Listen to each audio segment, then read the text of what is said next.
Bonjour mes élèves, aujourd'hui nous allons travailler sur la leçon de la conjugaison concernant l'imparfait des verbes être, avoir et des verbes du premier groupe.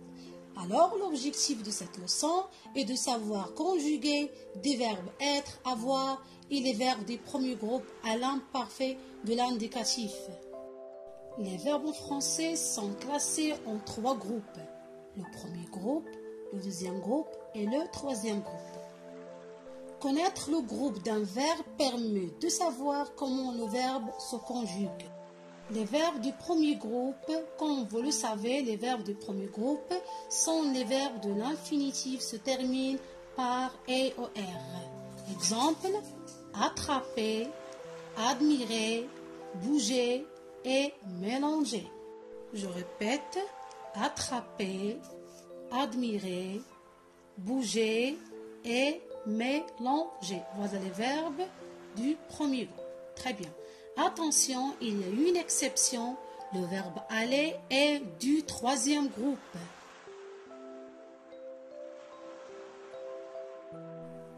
Maintenant, on va voir l'imparfait des verbes du premier groupe.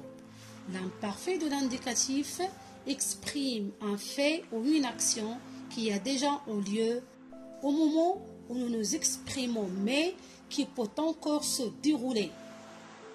Exemple, tous les jours, je regardais cet arbre grandir. Alors, tous les verbes conjuguent de la même façon. Exemple, le verbe chanter. Le verbe chanter à la première personne du singulier, je chantais. À la deuxième personne du singulier, tu chantais. À la troisième personne du singulier, il, elle, on chantait. À la première personne du pluriel, nous chantions. À la deuxième personne du pluriel, vous chantiez. À la troisième personne du pluriel, il ou elle avec S chantait. Regarde ici, on a le radical et puis on a la terminaison. Il suffit d'éliminer la marque de l'infinitif pour avoir le radical. Alors, la terminaison de l'imparfait sont AIS, AIS, AIT, EONS, EEZ, AEONT. On reprend AIS, AIS, AIT, EONS, EEZ, AEONT. Voilà la terminaison de l'imparfait. Remarque, certains verbes peuvent s'écrire avec plusieurs I successifs ou avec un Y suivi d'un I.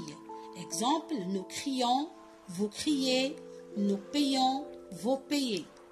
Je reprends, nous crions ici. Regardez, il y a 2 I. Le I de verbe crier qui fait partie du radical et il y a IONS à la terminaison à l'imparfait. La terminaison à l'imparfait, vous criez la même chose. Nous payons, on a le Y qui fait partie du radical du verbe.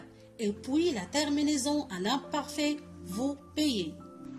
Les verbes être et avoir à l'imparfait. Maintenant, on passe au verbe être, avoir à l'imparfait.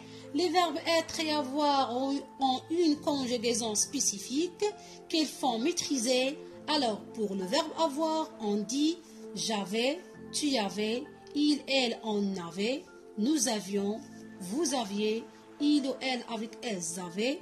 Alors, on passe au verbe être. Qu'est-ce qu'on dit? J'étais, tu étais, il, elle, on était, nous étions, vous étiez, il ou elle avec S, zité. Regardez la même marque de la terminaison à l'imparfait. Alors, il y en a AIS, AIS, AIT, IONS, IEZ, AIENT. Voilà la terminaison de verbe avoir et être. On passe maintenant aux exercices. Oui, conjuguer, regardez bien, conjuguer les verbes entre parenthèses à l'imparfait de l'indicatif. Première phrase, nous, le verbe avoir une maison à la campagne. Réfléchissez bien, réponse, nous avions une maison à la campagne. Deuxième phrase, autrefois, elle, le verbe être, riche, la réponse c'est quoi? Autrefois, elle avec hésité, riche. Oui, avec à la fin. A-I-E-N-T. Troisième phrase. Vous, le verbe être, dans le même groupe. Réponse. Vous étiez dans le même groupe avec I-E-Z à la fin. Voilà quelques verbes qui conjuguent à l'imparfait et voilà la terminaison. Maintenant, on passe à la quatrième phrase. Elle, le verbe chanter, de magnifiques chansons. Alors, on dit elle chantait avec A-I-O-N-T, magnifique chanson. Cinquième phrase. Il, le verbe travailler chaque lundi, on dit il travaillait avec A-I-T chaque lundi. La dernière phrase, nous, le verbe crier plus fort. On dit nous crions plus fort, on disait que I, la première I, fait partie du radical du verbe crier et le I-O-N-S, c'est la terminaison à l'imparfait. Voilà la terminaison de l'imparfait et voilà quelques verbes que conjuguent avec à l'imparfait. Merci à vous, à bientôt.